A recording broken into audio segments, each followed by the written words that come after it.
Morning everybody, my name is Jordan Condon. I'm the project coordinator for the Central Queens branch of the PEI Wildlife Federation, and this morning we're going to show you how to make a brush mat. So here's a brush mat. It's a finished product. Brush mats are used to capture sediment, narrow your stream up. It's just a basic watershed technique that most groups should use if you have an excess amount of sediment in your stream and an overwidened channel. The first step of building brush mats is site selection, and most sites occur on point bars. Point bars are areas where sediment naturally accumulate, so observe your stream meander pattern and determine where your point bars are before placing sites. You can contact Mary Finch or Rosie McFarlane for technical advice, or refer to the Technical Manual for Watershed Management of PEI for further instructions on point bars and brush mats.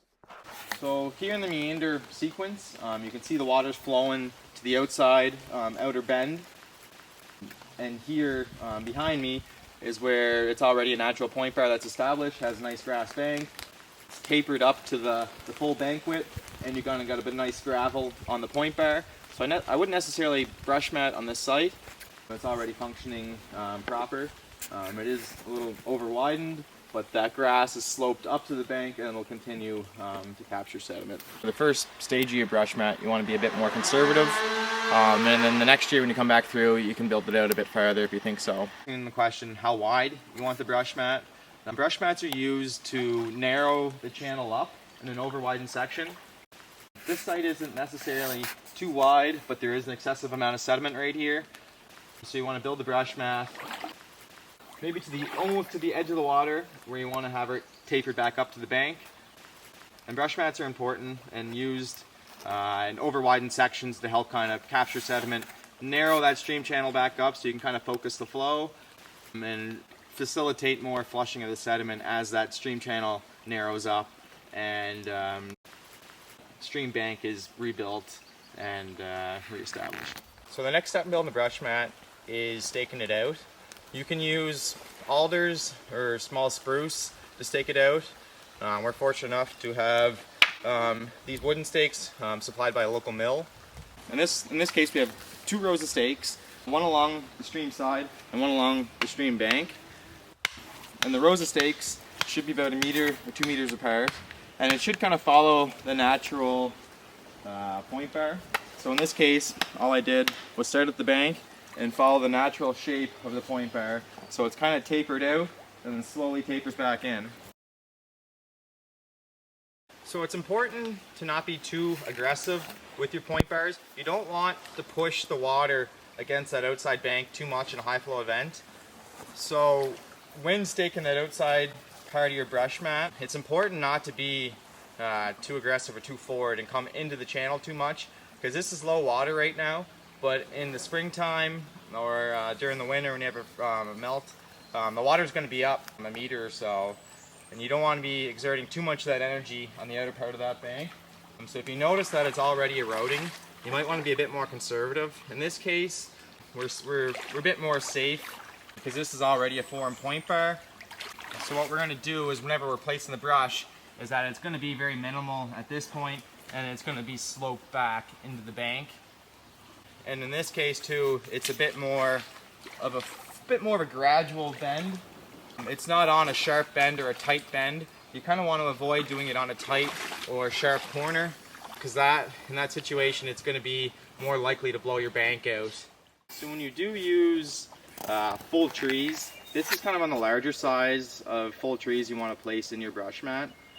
So what you want to do is limb one side of the tree so it sits flat in your brush mat and it's not too bulky.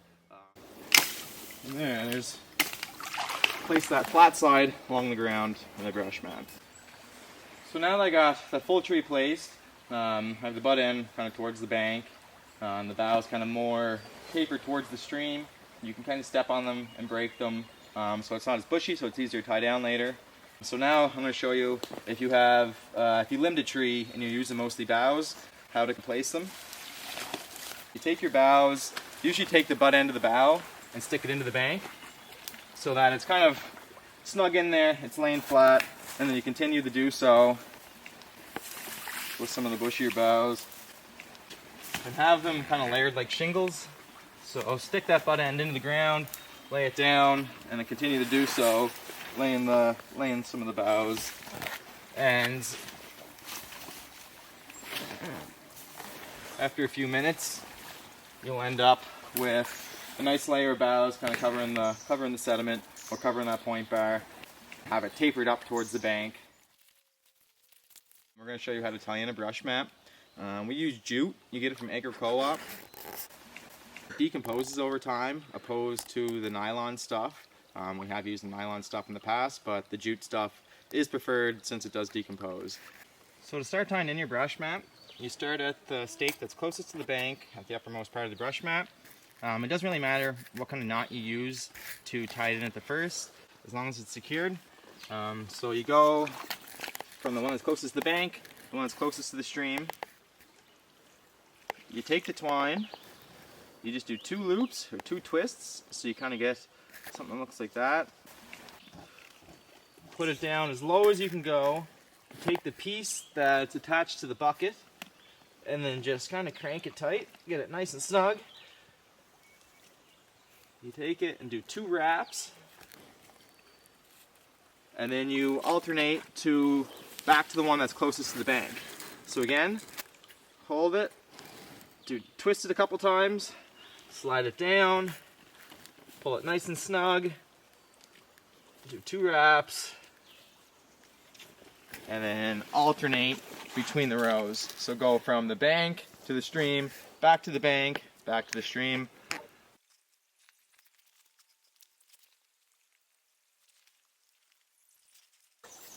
So once we get all the way back up to the top, again, like you started, doesn't really matter how you finish off the last knot as long as it's secured. If you don't know knots, tie lots. So after we've worked through, worked back up, had that crisscross pattern, kind of make it look like a spider web, I'm going to go along and pound each stake a couple times just to snug up the twine. So we finished the brush mat on the right side looking downstream, and here the crew finished one on the left side. So if you have a lot of sediment like this section has, you're really trying to restore the meander pattern, not too likely you build brush mats on opposing sides, but you can kind of alternate them on opposing sides as you work downstream. So we got one on the right side, we have one on the left side, and then there's one on the right side. So this will really help alternate the meander pattern and really help restore the stream to the proper healthy function that it once was.